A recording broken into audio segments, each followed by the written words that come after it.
लेकिन चलिए सबसे पहले शुरुआत कर लेते हैं एशियाई बाजारों से। और इस वक्त शुरुआत काफ़ी अच्छे होते हुए दिखाई दे रही है, काफ़ी मजबूत शुरुआत है। एक्सजीएक्स निफ्टी करीब करीब 40 अंक ऊपर है, 18,060 के पास इस वक्त एक्सजीएक्स निफ्टी दिखाई दे रहा है। और बाकी जो इंडाइसेस हैं वो भी हरे निशान में है। हांगकांग के बाजार में करीब 1% की तेजी है, कॉस्पी के बाजार करीब 1.5% से ज़्यादा की मजबूती वहां पर भी देखने को मिल रही है। जापान और शंघाई के बाजारों में भी अच्छी तेजी है, तो काफ़ी मजबूत शुरुआत है इस वक्त एक्सजीएक्स निफ्टी से। और कल ग्लोबल मार्केट से भी जो संकेत मिल रहे थे वो भी अच्छे ही थे। कल हमने देखा कि डाउ जोन्स में शुरुआती कमजोरी जरूर देखने को मिली, लेकिन उसके बाद वहां पर जो आंकड़े आ रहे थे, जो अर्निंग्स आ रही थी, उसके दम पर एक तेजी देखने को मिली। और नास्डैक में तो हम देख ही रहे हैं कि लगातार तीसरे दिन से वहां पर तेजी बनी हुई है। और डाउ जोन्स और S&P 500 में भी अच्छी मजबूती के साथ कल क्लोजिंग देखने को मिली। कल हुआ ये कि जब रिटेल के आंकड़े आए, काफी मजबूत रिटेल के आंकड़े थे, उसके बाद हमने शुरुआती गिरावट देखी, क्योंकि उसके बाद फिर ये डर आने लगा कि मजबूत इकोनॉमिक स्थिति में अब फेड ब्याज दरों में जो बढ़त का दौर है वो आगे जारी रखेगा, क्योंकि महंगाई के आंकड़े भी जो आए थे वो भी अनुमान से ज्यादा थे। तो इन तमाम आंकड़ों को देखते हुए अब फेड की तरफ से जो रेट हाइक का दौर है वो काफी लंबे समय तक चल सकता है। तो इसका कुछ असर डर बाजार में देखने को मिला। इसकी वजह से हमने शुरुआती सेशंस में गिरावट भी देखी, लेकिन उसके बाद निचले स्तरों से बाजार संभलते हुए नजर आए। ये जो भी आंकड़े आए थे उसको मार्केट पूरी तरह से डाइजेस्ट कर चुका था, लेकिन उसके बाद जिस तरीके के आंकड़े आने लगे, जो अर्निंग्स आई, उससे बाजार में अच्छी तेजी दिखी। रोकू ये एक स्ट्रीमिंग कंपनी है वहां की, वहां पर काफी अच्छे नतीजे, अनुमान से बेहतर नतीजे देखने को मिले, जिसकी वजह से 10% चढ़ा वो स्टॉक। और सिस्को के भी नतीजे काफी अच्छे आए, जिसके चलते 3% की तेजी वहां पर भी देखने को मिली। तो स्टॉक स्पेसिफिक एक्शन काफी था, जिसने कि अमेरिकी बाजारों को संभालने का काम किया। हालांकि आज पीपीआई के आंकड़े भी आएंगे और इस आंकड़े को फेड काफी क्लोजली वॉच करता है, तो ये एक डेटा भी होगा जिस पर कि हमारी नजर रहेगी। मंथ और मंथ अगर बात करें तो 0.4% की बढ़त का अनुमान है।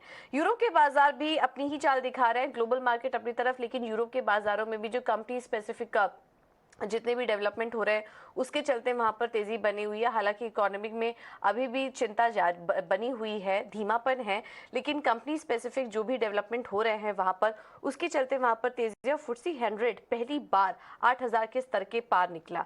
ये एक डेवलपमेंट कुछ हो रहे हैं यूरोप के बाजार में। उसके अलावा महंगाई के भी आंकड़ा है जहां पर की हल्की नरमी देखने को मिली, और उसका असर हमने कल यूरोपियन मार्केट्स में देखा।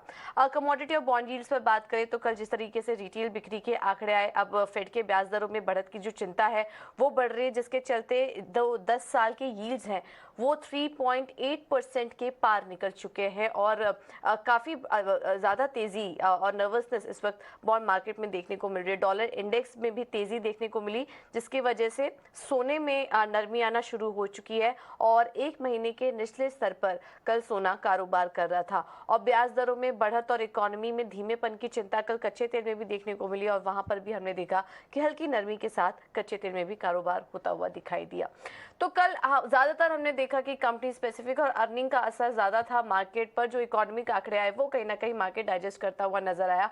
इसके वजह से हम एशियाई बाजारों की शुरुआत भी जो अब देख रहे हैं वो काफी अच्छी है। हालांकि आज भारतीय बाजारों के लिए वीकली एक्सपायरी का भी दिन है, तो उस लिहाज से भी आपको थोड़ा सावधानी के साथ यहाँ पर ट्रेड करना होगा। आगे हम भारतीय बाजारों पर रणनीति भी समझेंगे, लेकिन एक बार देख लेते हैं कि संस्थागत निवेशकों ने कल क्या किया। एफआईएस और डीआईएस के आंकड़े अगर देखें तो कैश मार्केट में अब एफआईएस की बाइंग शुरू हो चुकी है। लगातार दूसरे दिन हमने देखा कि एफआईएस की तरफ से खरीदारी देखने को मिली। इनफैक्ट चौथे दिन खरीदारी थी, और 4 दिनों में ही करीब 4,500 करोड़ की खरीदारी एफआईएस कर चुके। तो एफआईएस यहाँ मार्केट में वापस आते हुए नजर आ रहे हैं। डीआईएस की बात करें तो उनकी तरफ से भी खरीदारी का आंकड़ा था। इंडेक्स फ्यूचर में एफआईएस ने 262 करोड़ की बिकवाली की, और इंडेक्स ऑप्शन में एफआईएस 1810 करोड़ की खरीदारी करके गए। तो एफआईएस कहीं ना कहीं वापस लौटते हुए दिखाई दे रहे हैं, जिसका कि असर हम भारतीय बाजारों पर भी देख रहे हैं। लेकिन चलिए अब आगे बढ़ते हैं, और भारतीय बाजारों में रणनीति क्या होनी चाहिए ये हम आगे समझेंगे। लेकिन अब फोकस करते हैं कुछ अहम नतीजों पर। आज नतीजों के दम पर अगर बात करें तो नेस्ले इंडिया अपने नतीजे घोषित करेगा, और क्या अनुमान है रिजल्ट से ये भी एक बार समझ लेते हैं। हमारे साथ विनी मोतीवाला जुड़ चुकी हैं पूरा एनालिसिस लेकर। विनी, गुड मॉर्निंग, बताइए नेस्ले के नंबर्स कैसे रह सकते हैं?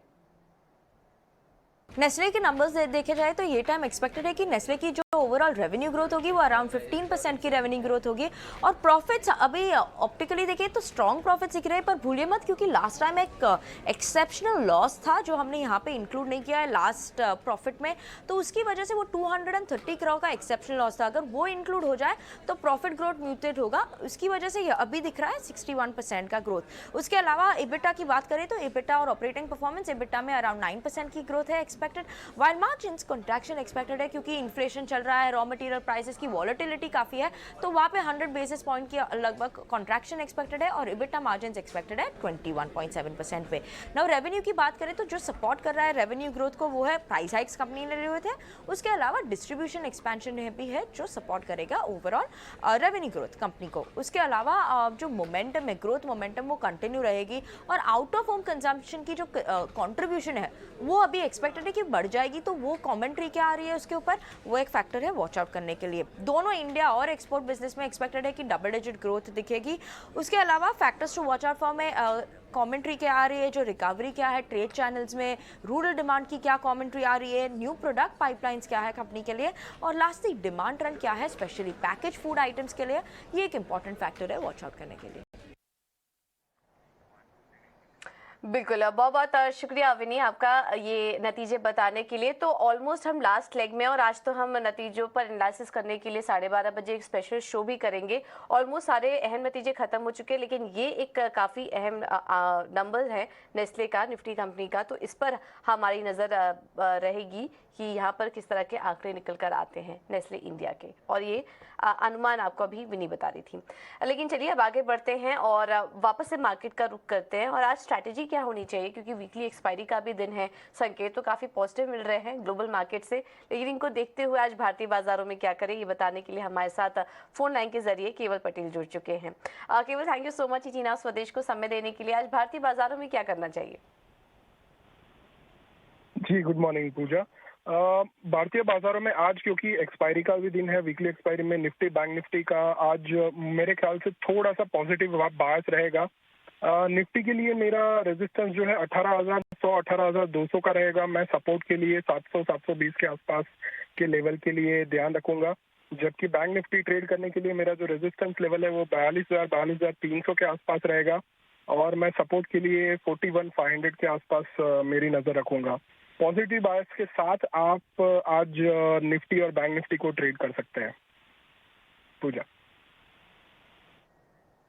ओके, तो आज बैंक निफ्टी और निफ्टी में भी पॉजिटिव ट्रेड्स के लिए आप खरीदारी करके चल सकते हैं, और अहम रेजिस्टेंस लेवल जो है वो आपको बता दिया है निफ्टी और बैंक निफ्टी दोनों के लिए। केवल इसके अलावा स्टॉक स्पेसिफिक रणनीति क्या होगी आज के लिए? मैं पूजा आज 2 स्टॉक्स में लॉन्ग करना चाहूंगा, क्योंकि मुझे ऐसा लग रहा है कि ये दोनों स्टॉक्स के जो चार्ट है वो काफी अच्छे हैं, काफी स्ट्रांग है। पहला स्टॉक है क्रॉम्पटन ग्रीव्स। सीजन भी आ रही है समर की, सीएमपी 305 के आसपास चल रही है। आप 250 का स्टॉप लॉस लेके 360 390 395 के टारगेट के लिए इसको आपके वॉच लिस्ट में रख सकते हो। दूसरा स्टॉक है वीआरएल लॉजिस्टिक। पिछले 2-3 दिन से काफी अच्छे strong green candle technical chart पे दिख रहे हैं। सीएमपी 510 रुपए है।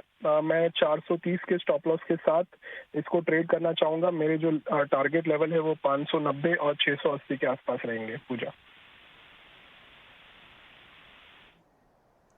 ऑल राइट, केवल थैंक यू सो मच समय देने के लिए अपना, और ये रणनीति भी सुझाने के लिए। तो वीआरएल लॉजिस्टिक्स और सीजी कंज्यूमर के चार्ट्स काफ़ी स्ट्रांग नजर आ रहे हैं। मिड कैप स्पेस के ही दोनों स्टॉक्स हैं, आज आपको खरीदारी करने की सलाह दोनों में ही दी गई है।